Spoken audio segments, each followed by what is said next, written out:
I don't usually miss guests, but I have to say it has been far too long since our friend Jim Jefferies has been in studio. He is returning on the TV with Legit. It is coming back, and he is here right now, ladies and gentlemen. Jim Jefferies. Thank you. Am I even on? I can't hear myself. You're on. Oh, good. Yeah, That's good. turn up your headphones. Yes. Legit comes back on Wednesday. We have many questions about that, of course. It's one of our very favorite shows on TV on FXX. But first, let's catch up with you. What have you been doing since the last time we saw you, dude? I'm back on tour. You know, I got my little kid, and I've been promoting the show. So, yeah, baby and a tour. And I did a zombie movie in Australia, which I don't think is very good. When I was making it, I thought, this isn't good. So we'll see. Really? You knew while you were in the middle of it? Hey, look, if the film comes out great, then I will be happy, but I don't think it will. Is it going to have international release, or is this something that's being made just for Australia? I think they want to have an international release, but I'd like to win an Oscar. So, let me tell you something, Jim. Most actors won't come in here and say, I made a movie. I don't think it's very good. I was excellent in it. I want to tell you something. This should give you hope. I mentioned a few minutes ago that I saw Liam Neeson on 60 Minutes last night. Right. Terrific actor. He said that when he was making the first Taken movie, which is the one that revitalized his career and ended up making $300 million or something, he said the whole time he was making the movie, he thought, wow, this movie is not good. This movie is probably going to go direct to DVD. So it just goes to show you, even an expert like him, an Oscar-nominated actor like him, you can't always tell whether it's good or not. I'll tell you what, I think this zombie movie will go straight to video. Not even that's going to bypass DVD, go to VHS. Are you a zombie in it, or are you a victim in it? No, I'm a victim. It's actually, it had some funny bits. It will be all right, I hope. Is it a comedy? It is a comedy. Let's not talk about it too much longer. Okay. I have other things I'm proud of. What are you proud of? Like Legit. Legit is one of my favorite shows. When does it come back? This Wednesday? It comes back this Wednesday with your boy, Dr. Drew. Dr. Drew and Mike Catherwood, and Mike Catherwood. And they were acting on it. And they did a rather good job. In fact... What's the storyline? You show up? They were the only people who knew their lines. Most actors don't really know their lines because it takes like 40 minutes to set up the cameras. You only got about 6 lines per scene, and so you just memorize it in that little bit. But they had them down. They were ready. They were better prepared than any other actor. And it does. I start off in Loveline, and Dr. Drew diagnoses me as a sex addict. Okay. And which sort of happened in real life. Like I came to him and said, sort of? I said, I'm having a few problems. I've got my girlfriend. I want to cheat and everything, but I'm having a baby, so I'm trying not to. And he goes, and I said, and I'm masturbating a lot. I masturbated on an airplane the other day, and he goes, yeah, you probably, I do it on airplanes, like on long haul flights, to fall asleep. Right. Because, Okay, well, there's a purpose then. Yeah, exactly. Yeah. And I clean up after myself. In fact, I think that... I don't think we were questioning that. I think the toilet... I don't do it I do it in the little sink area, right? Because that's the right height for me. But I always think that... the bathroom is cleaner after I've been in there. It's not like I just spill everything all over the place, and then I open the accordion doors and look at the next person and go, good luck. Good luck. Enjoy.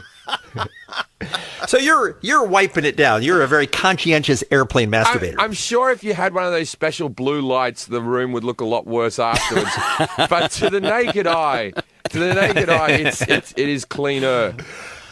So let me ask you this. So Dr. Drew diagnoses you as a sex addict because you're having cheating urges and you're masturbating frequently. Now, that's for the show. That's for Legit. Yes. What would he say in real life about somebody who exhibited those exact same symptoms? He's big on therapy and all that type of stuff, and I don't know if he's an AA guy or something like that. But I'm a big Dr. Drew fan. I think he knows the business. I tell you what, there was a few lines I wrote for him on Legit where I thought, oh, you won't say this, right? Oh, He said... Oh, yeah. Okay, so there was a line where... He's got a great sense of humor. There's a line where I went... he goes, look, maybe you're depressed, Jim. And I said, yeah, maybe. I said, I was watching something on Dr. Phil where he said something very similar. And then Dr. Drew goes, Dr. Phil? Really? Why don't you just get your advice from Rachel Ray, Jim? when I wrote that line, I thought, oh, maybe you won't say it. Oh, no love lost between him and Dr. Phil.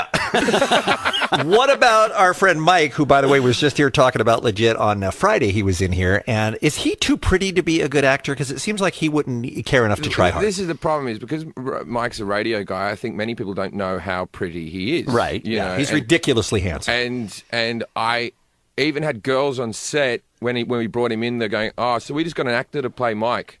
Oh, people who listen to Loveline and stuff, right? Going, we just got an actor to play Mike. Did we? Because they thought he was too pretty for radio. I go, no, that's Mike. That's the real guy.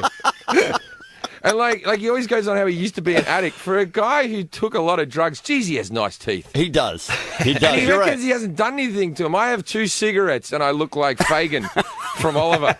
That good pull, Jim. Good reference. Yeah, you don't get enough Fagin references on this. You certainly don't.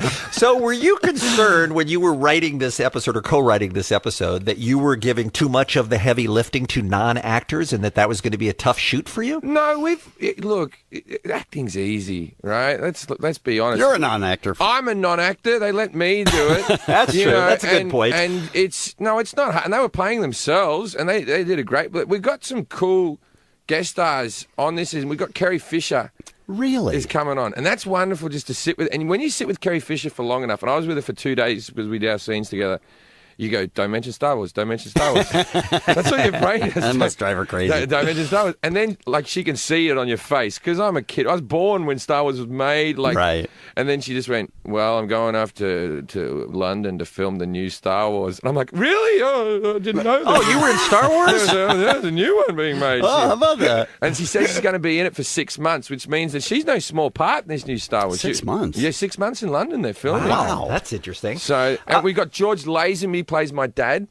Who you might know was former James Bond. Who was Sure. James Bond once, and is still like a super handsome, like 75. And so we got him to play my dad, and my mother's being played by an actress called Magna Sabansky, who's a big star in Australia, but not really known over here. But she's like a sketch type of comic over there. The only movie you'd know her from here is she was the farmer's wife in the movie Babe. Oh, okay. And All right. Okay. Babe Pig in the Oh, City. yeah. Okay. She's married to James Cromwell in the film. Okay. Yeah, that's right. Now, so she's a very large woman. Right. That's her stick, as being a fat lady. She's fat. Right? And You could challenge her for that, though, if you worked on it, Jim. You could be a fat lady if you tried harder. And so the thing is, I ring up my mum and I ring up mum and dad. I say, hey, Dad, you're going to be played by James Bond. And so my mum goes, and I imagine you're getting just a fat woman to play me. Oh, no. And I said, if you worked out more, we could have gotten Halle Berry or something. You know what I mean? Or Denise not my Richards. fault. You didn't keep yourself together. Jim, is Legit on in Australia? Can they see it? It does well in Australia. It does really well in Australia. We outrate shows like Veep and Girls were more popular in Australia than those. For shows. those of you that haven't seen Legit, it is the most wrong show on TV. It is very wrong. And that's why I love it. Yeah, this season's way more wrong than the first. How is that it's not possible if it's possible. still on the air? Yeah, but that's why we this might be our last throw of the dice. You think so this is we it? thought we're going to get it all out now. Well, we have DJ Quells, who we love, as you know, Jim, coming in later in the week to talk about it. He, of course, plays Billy on the show. We got to take a quick break. Jim Jefferies is here, but don't go away. More with Jim in a moment, and don't miss Legit this Wednesday night at 10 on FXX. We'll be right back on K-Rock. What did I tell you, man? Kevin and Bean Show! Isn't this awesome? No. K-Rock. After comedy specials called Alcoholocaust and Fully Functional, it's a miracle that our guest is even alive, much less still doing comedy at the top of his game. Jim Jefferies in studio with us here on the Kevin and Bean Show, the star of Legit, which returns to FXX. And by the way, you do probably have that channel, even if you haven't watched it yet, folks. Look for FXX. It airs this Wednesday night at 10 o'clock, the return of Season 2 Legit. Was Jim doing some disco dancing during that song little right bit. there? It seemed like he was shaking that ass a little bit. Nope, from the neck up. I don't hear songs like this very much in my car. I'm an iPod guy. My music taste stopped about 12 years ago. Is that right? Okay. So I get excited by, is this what the kids are listening to? If I went to your iPod, who would the most played artist be on it, Jim? Oasis and the Beatles. Oasis still, Yeah, really? I'm You're stuck. weird. I'm stuck, yeah. There's another band like them called the Beatles you should check out. They're I love very I good. love the Beatles. I heard. Oh, you've heard as of them? well. Okay. I watched that. I watched that reunion thing with the 50th, 50th anniversary thing. Come on, Ringo. Geez, you should have some type of stagecraft. when he was standing at the front going, "What would you think if I sang out of tune?" And it was the same as I would do it at karaoke. There wasn't a sing. No effort. But he's never been better than that. But then there's the thing where he goes, "I should go play a song on the drums." And he goes back to the drums. Let's talk about boys. It's like that, right? And then, but there's a drummer next to him. Who needs two drums? Is Ringo's drum just filled with pillows? And not plugged in, it's not working. Like, because why is there the second drummer? No, I don't know. That's weird. There isn't. Every single time you see Ringo drum in the last 10 years, there's another drummer just off to the side. That's actually a little bit sad now that you pointed out. Because But you're a big... I'm sorry, what were you going to say? No, exactly. You're a big Beatles fan. love the Beatles. Okay, Crazy about the Beatles. I don't. You don't? No. What's but wrong with you? A lot. But here's my question for you. Isn't Paul McCartney writing stuff like... Has he regressed to the... To me, it seems like second grade stuff. Yeah, but this is the stuff. But people don't even listen to it now. They don't. You don't need to. He's got enough songs. It's the same reason that Billy Joel just gave up writing albums. He went, people aren't going to listen anymore. So that's why Paul McCartney does that? Paul McCartney, Billy Joel probably writes songs, but just for himself. Right. And but just doesn't release them. Paul Nobody wants to McCartney hear. still thinks the world wants to hear his new songs. And maybe in there's a couple of gems here and there, but But for the most part, Yeah, it seems who- like he's ripping off second graders. who cares? You know what I mean? And his voice is he's like 73. Your voice gets a bit shot by that stage. You know, you can't sing the high notes anymore. Yeah. So it's, I remember I bought the album, Misery or something in the backyard, Creation and Chaos in the Backyard or something. And it had a song, and this is when he was dating Heather Mills. I used to do a joke years ago about Heather Mills. I used to go, when he wanted to marry her, he got down on one knee. That was a nickname. Anyway, so when he was married to Heather Mills, and his ex-wife that he loved, Linda, had been dead for like 3 years. There was a song where he goes, "I'm very sure this hasn't happened to me before." And it's like, this is the biggest love of my life. Do you reckon his kids just listened to that album and went, "Dad, what about Mum? But Remember Mum? wasn't that long ago? You sappy old bastard." Hey, Jim, I hate if this is a hack question, but I'm sincerely interested in it. A lot of times, people's whole perspective on the world changes when they start having a kid. They start looking at things in a completely different way. Has that affected your comedy at all? It hasn't affected my comedy in this. I talk about my son on stage, but it hasn't affected like my comedy. I don't think. I hope not. It's not like Your sensibilities. It's or not like whatever? my sensibility hasn't changed. It's not like I've become Ray Romano up there. And there's nothing wrong with being Ray Romano. He's a great comic, but it's not like I've changed. Weird things like when my son was born, I realized I hadn't changed when he was born, and then a week later, the couple over the road. And I'll say it without swear words, but the couple over the road had a baby girl, right? Right. And the first thing that went through my head, wrongly or rightly, is, geez, I hope Hank has sex with that one day. You use the word that. Yeah, Sex with exactly. that? And I felt bad because, but that's the thing about having a son. I want him to have sex with as many people, whether he's gay or straight. I hope there's whatever genitals he's into, he's just surrounded by them constantly. Right. Yeah, I hope he gets his share. But no right. one's ever held their daughter and gone, "Oh, I hope you get as many." No. As you want. No. Right? I hope that you're constantly being railed. No one does that. A lot of people, like, though- I go to the gym with my son and I hand him off to one of the girls at daycare. Right. And she's like, no one goes. She's like a 50-year-old woman. She's very sweet. Hank's like her favorite baby that goes down there, or at least she makes me feel that way. Right. As soon as he walks up, she goes, "There's my boyfriend. There's my boyfriend." My boyfriend always gives me kisses, and I go, "Oh, that's super cute." Right? But I tried doing that with a baby girl. No dice. I start going, "Oh, my girlfriend gives me kisses."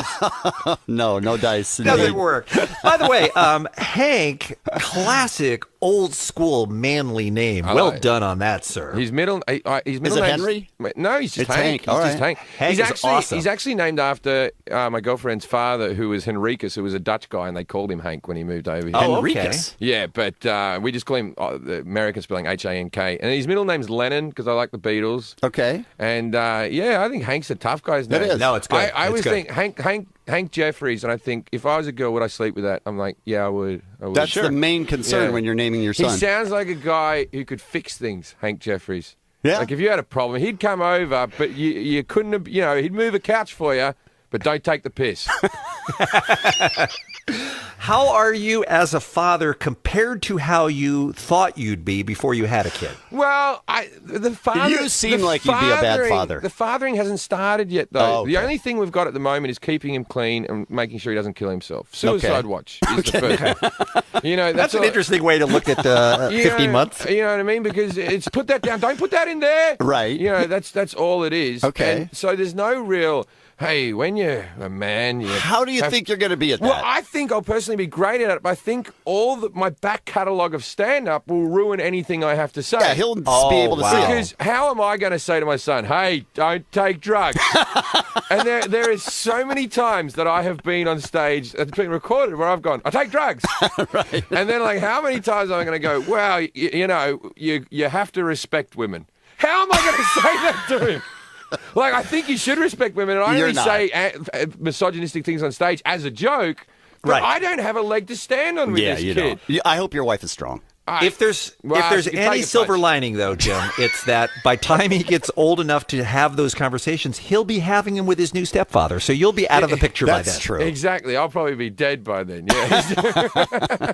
I often think about that. I think, where will that guy live in my house? Where will that be? He'll probably get this part. He'll probably change. Sure. Yeah, he'll have the Well, it's master inevitable. bedroom. Let's be honest. Yeah, there's not many comedians who have relationships that last forever. That But aren't with a woman named Mavis. Yeah, I'm trying my best. I'm doing very well at the moment. Would she say Well, that? good for you. She seems happy enough, you Okay, know. all right. But like, we're not married. Her mother is. Oh, I'm sorry, I called her your wife. Her mother is super religious, and she came over to see the baby. She's come over a couple of times. She lives in Vancouver, so she comes down. She stays in a hotel down the road, and I always go, Mary, we got spare rooms here.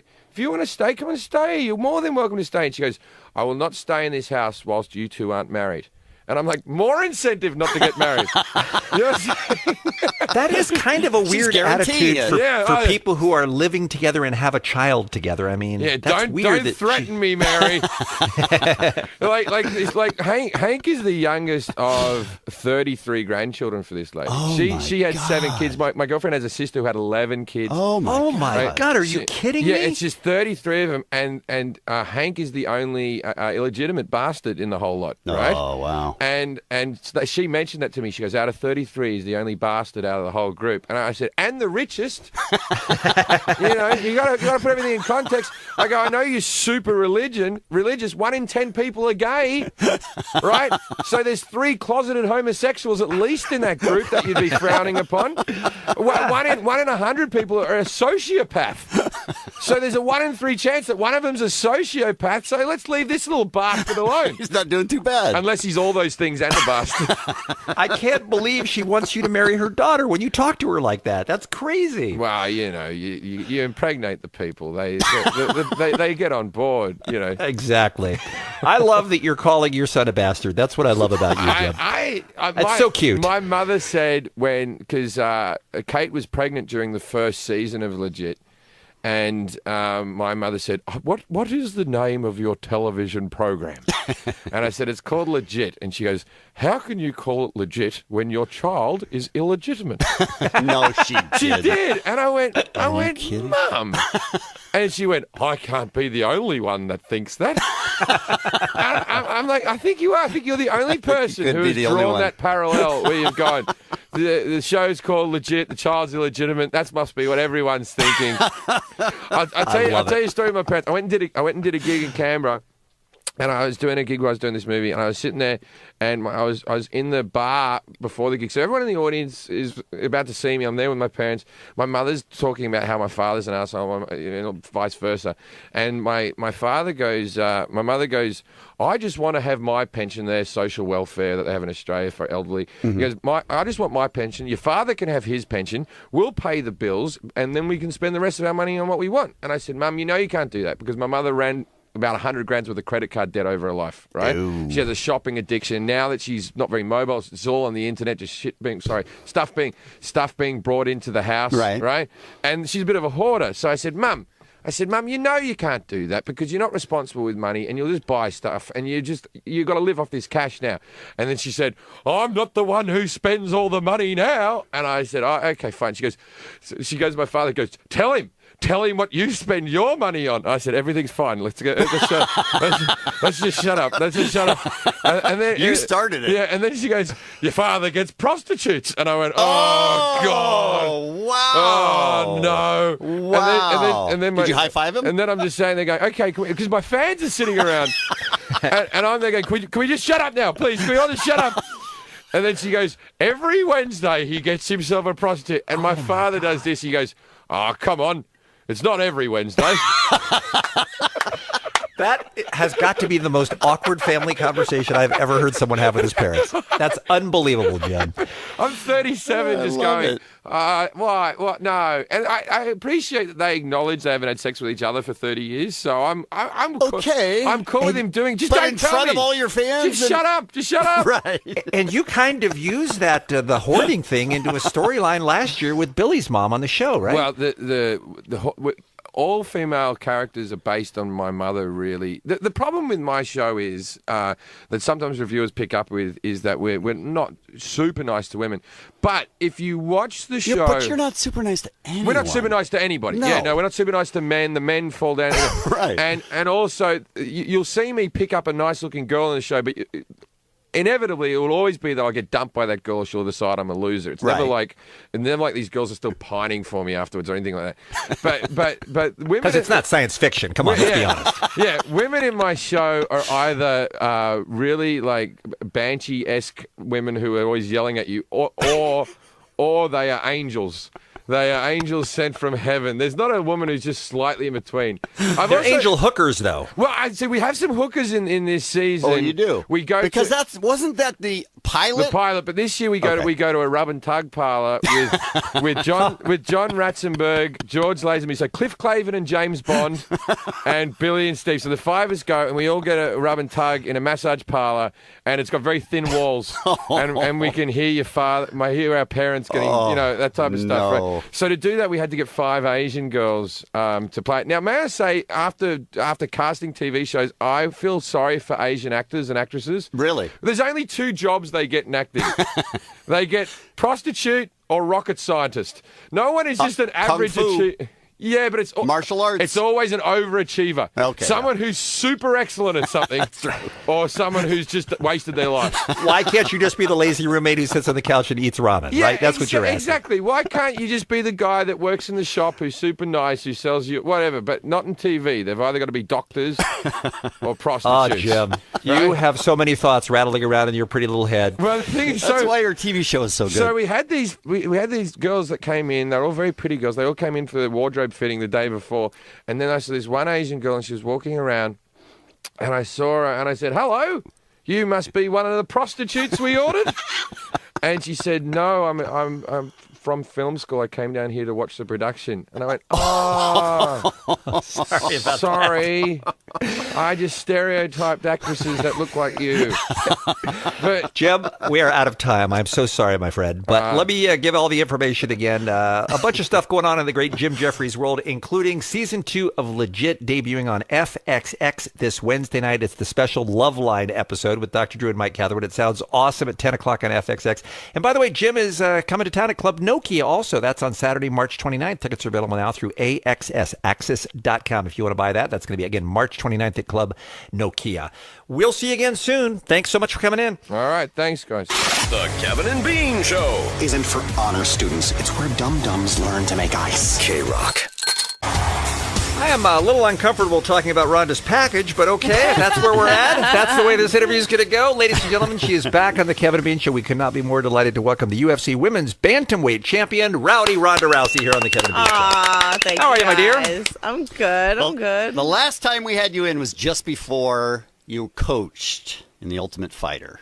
Oh, yeah. And you said on your way out, this is not going to be good for me. Or something to that. Like, people aren't going to like me or something like that based on the show. It's good, though. It was good for all the girls that were on the show, you know. It was good to have everyone have a way to get to know them. And so, like, the division, like, I don't want to be the only one that everyone knows in the division.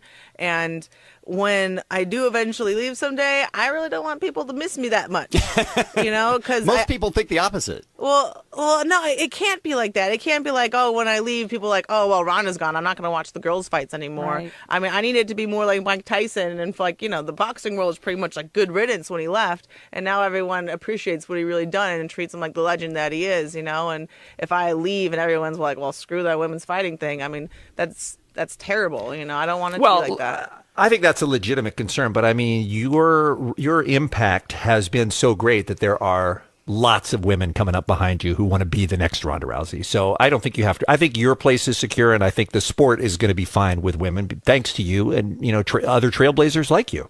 Oh, thanks. I'm just saying that it's good for the fans to not be just so enamored with me all the time, and when I'm gone to kind of be like, oh, thank God, I can't wait to see who the next champ is. I think it's safe to say that they're not fully enamored with you. After the last fight, you were talking to Joe Rogan, and she tried to shake your hand. You wouldn't do it.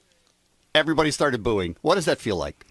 Well, it kind of felt like the first 10 years of my athletic career. It's the same? Yeah, when I'm the American and, in every other country, and I am just booed. I've been booed in every language, pretty much. Well, come on now. And it sounds the same. I know. Boo is boo. It's just always boo. It's the only, I don't know why. It's a universal word. It's the universal word for we don't like you. And that's now, why don't you want to shake the hand of somebody just in the name of sportsmanship that you've just beaten?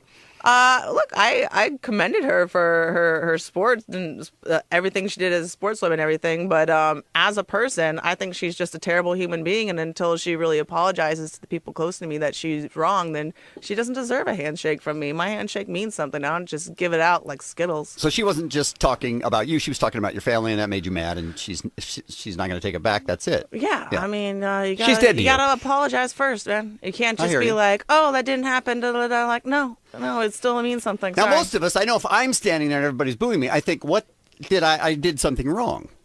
You didn't feel like that at all. Oh, well, I think that her actions at the time were entirely determined by people watching her. If we were fighting alone in a gym somewhere, like Rocky and Apollo did, they did it by themselves, she never would have offered me a handshake. Whereas my actions were entirely despite being watched. I'm like, I don't care if the whole world is watching me. You don't deserve my handshake, and I'm not going to do it and be fake about it. That makes a lot of sense. Yeah. It does. I'm a sense maker, man. Let me go back to what Kevin asked about the last time you were in here when you were like, this is not going to be good for me for people to see me week to week on The Ultimate Fighter. How did you feel? What was the reaction like from people who got to know you a little bit more as a person over the weeks of that program? Did you get a lot of reaction? They didn't get to know me at all. You don't know me. It's a TV show. You don't know anything. It's from interviews and reality television. You don't get to know anyone at all. You get to see what you're shown. How different? Are you totally different away from the sport than we would imagine? I mean, I don't have the energy to be like this all the time. I'm from Venice Beach, man. Like, that's a pretty laid back existence. Yeah. I'm pretty docile at home, man. I got people trying to kill me all day long. I just sit on the couch and I'm the biggest cuddly person ever. What do you watch on TV when you sit down? Well, it's funny. I was watching only documentaries and stuff like that before, and when I was in camp, it was like, you kind of have rough days, and so you kind of need some brain junk food at the end of the day. And we all started watching Big Bang Theory, and we watched every single episode of it. And then we binge watched. Yeah, we were out of shows, and then I was like, well, let's find a new show to watch the end of the day. And everything was just so stressful. I mean, Walking Dead, Breaking Bad. I'm like, okay, I already felt like I was about to die all day. Okay, I don't need any more of this. And so then suddenly I was like, out of nowhere, I've never seen Entourage. I'm like, everyone's been talking about this show for years. Let's start watching it. And so we started watching it. It's the only show I was watching, and we're into the third season, and then suddenly got the offer to do the Entourage movie, and I'm like, what? That was just a coincidence? Yeah, we totally manifested it. That's weird. Out of nowhere. I was like, wow, it was totally meant to be. Wow. How many episodes into Entourage did you get before you realized that the plot for every week is exactly the same? Actually, I don't think it's the same. I don't think so. Really? No. Vince is always worried about Bean's complaint every week. Vince is always worried about the movie that he's making is going to be too mainstream, and Turtle's always, worried about women problems, and or Eric is always having problems with his ex-girlfriend, and I mean, it just seems like every single week it's the same thing. But Jeremy Piven makes that whole show worthwhile. So, what are you going to be playing in the movie? I don't know if I can tell you that. So you just got to. Oh, watch. Sure you can. No one's listening. For God's sake.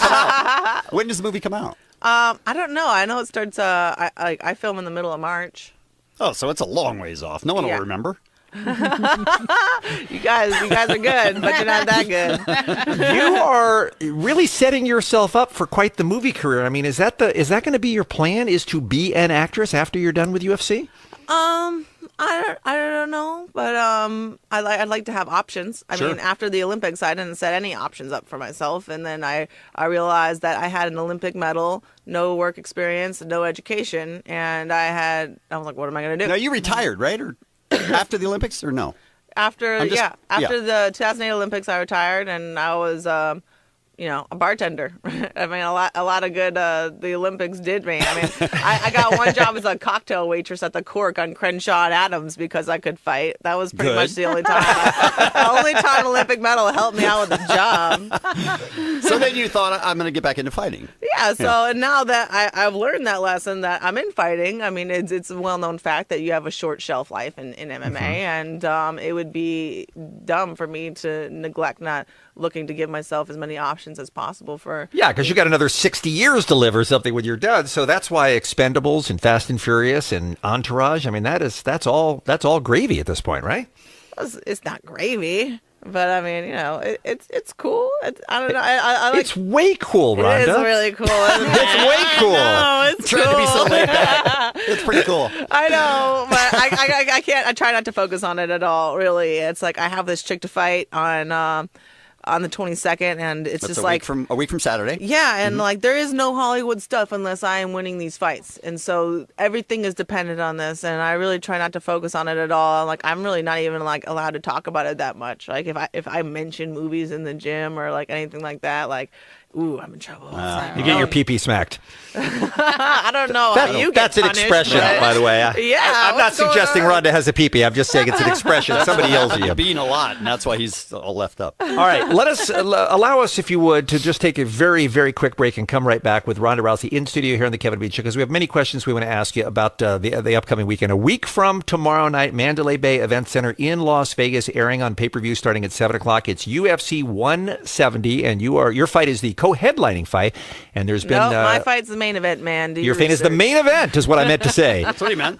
And we'll talk about that. We had Sarah in here not long ago, by the way. She seems like a very nice lady. I'm going to feel bad if you knock her head off. Yeah, I call her Saint McMahon. She's very sweet, but she is also trying to take away everything that I've worked for my entire life. So I'm not feeling that bad. Well, when you put it that way, now I'm rooting for you. We'll take a break. Come back more with Ronda after this on K-Rock. Kevin and Bean on K-Rock. It is 22 minutes after 9.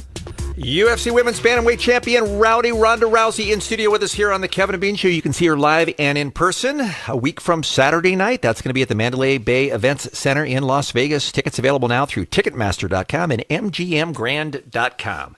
So, how much animosity is there between you and Sarah McMahon? Is it just a professional thing, or is she someone like some other people we've discussed that maybe you personally dislike as well? I've never had a personal problem with anyone that I've fought before, except for one person. I mean, we were actually teammates on the 2004 Olympics, and I call her Saint McMahon for a reason. She's just like the biggest sweetheart ever, and my first UFC fight against Liz Carmouche, I mean, I love that girl. It's just like it's nothing personal when you fight. I'm entirely emotionless when I fight, regardless if I like you or not.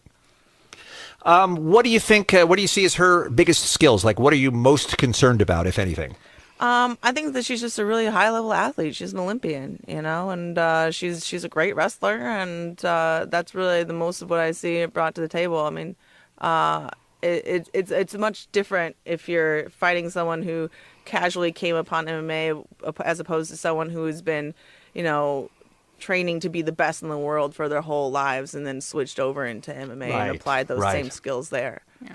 Yeah. 8 fights in a row, somebody has gotten into the octagon with you thinking that they had an answer for the armbar, and so far no one has. Is there a way to beat you, Ronda? I think it's actually 11 because I had 3 amateur fights and there was no difference other than I didn't get paid, so I still count that. All right, I Good apologize. enough. But for the sake of suspense, I'll say yes. But for the sake of reality, I'll say no. Do you ever, I mean, this may be a stupid question because, you mentally expect to win. You wouldn't get in there and couldn't get in there if you didn't think you were going to win. But, I mean, do you ever think about what it would feel like to lose? Because you just haven't experienced that. Actually, I have experienced that. I've experienced it in the worst way. Like you played on that bumper. My mom was the first American to ever win the World Championships in judo, and I finally made it to the finals of the World Championships in 2007, and I lost in the finals. And I spent my entire life training to win the Olympics. And I went to 2 Olympics, and my second one I lost in the I think it was in the quarterfinals, and ended up having to fight back for bronze. And it feels like dying, and I'm so heartbroken, and there's no worse feeling in the world. And that's why I train harder than any of these other girls do, because it really is that important to me. It feels like I'm literally dying. So it is a life or death thing to me. Wow. Does she have this a lot of the same skill set that you have? She's a very different style. She's a wrestler, and I come from judo. I'm sorry, I'm not familiar with the difference between judo and wrestling so much. Well, judo is like wrestling with a jacket on. And so there's like a whole lot of different kinds of throws and things you could do in judo. And then also you have pins, just like wrestling, but we also have chokes and arm bars in judo. Oh, okay. And so I've been working on my submission game a whole lot longer than she has. This is the voice of Ronda Rousey here on the Kevin and Bean Show. Again, the fight is going to be a week from Saturday night in Las Vegas. Go to Ticketmaster.com or MGMGrand.com. Kevin, as you will vouch, see it in person if you get the chance, awesome. right? There's Yes. There's nothing like it. Do you have time? You're so busy this week with training. Are you able to watch any of the Winter Olympics, Ronda, or do you have no interest in those?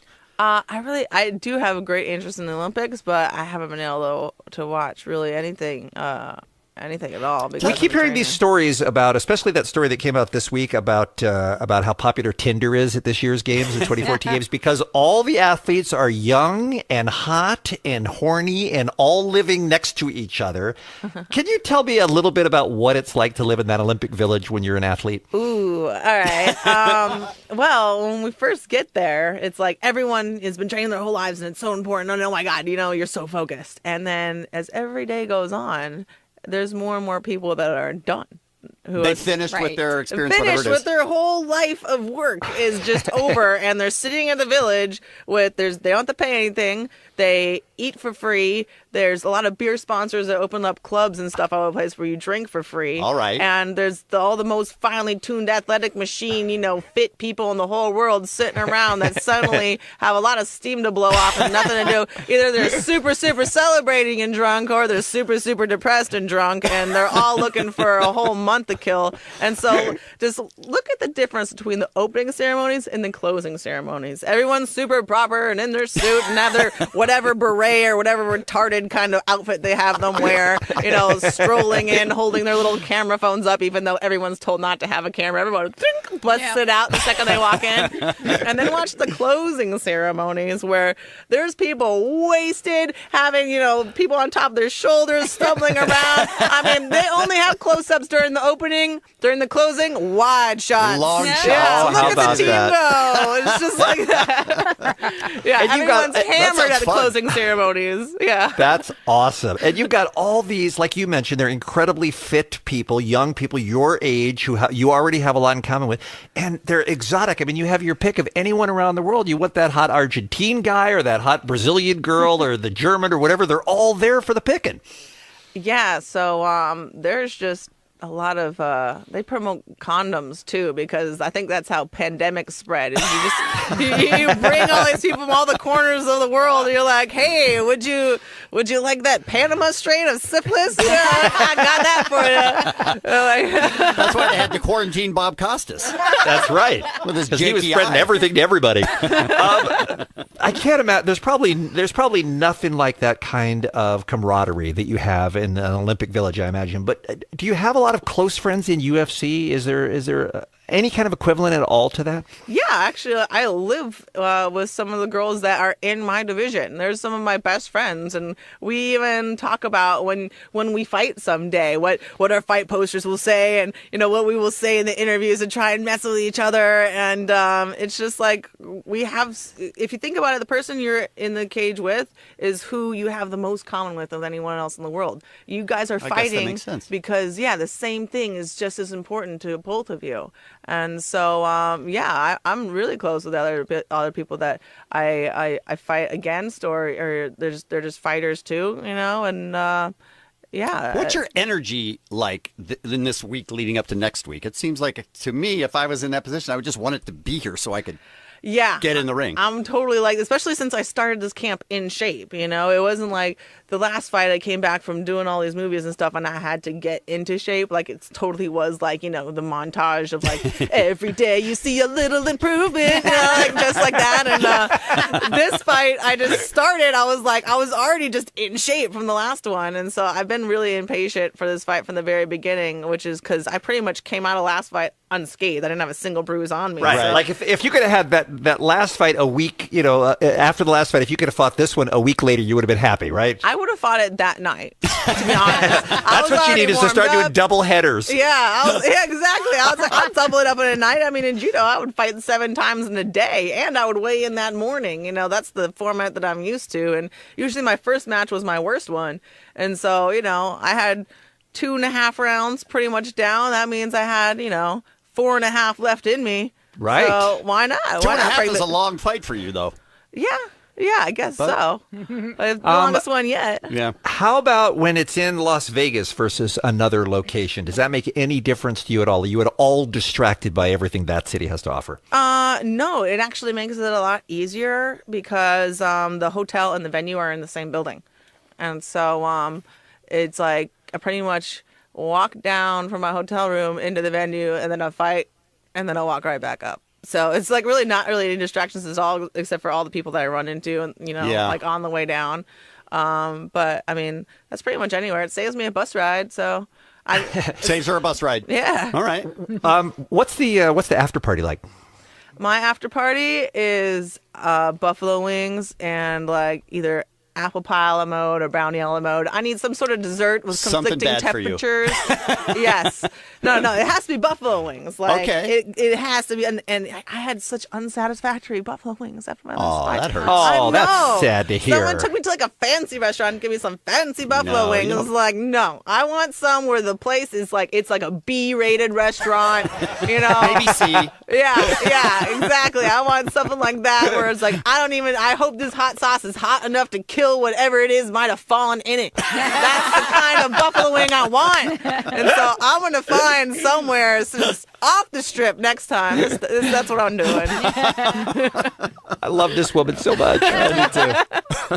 UFC 170, Rousey versus McMahon. That is going to be Saturday night, 1 week from tomorrow night at the Mandalay Bay Event Center in Las Vegas. Get your tickets. Go see it in person. Ticketmaster.com or MGMGrand.com. You're looking past this one at all? Do you have any idea what happens after this one for you, Ronda? Nope. My life does not exist after this fight. I could die on the 23rd and I don't care.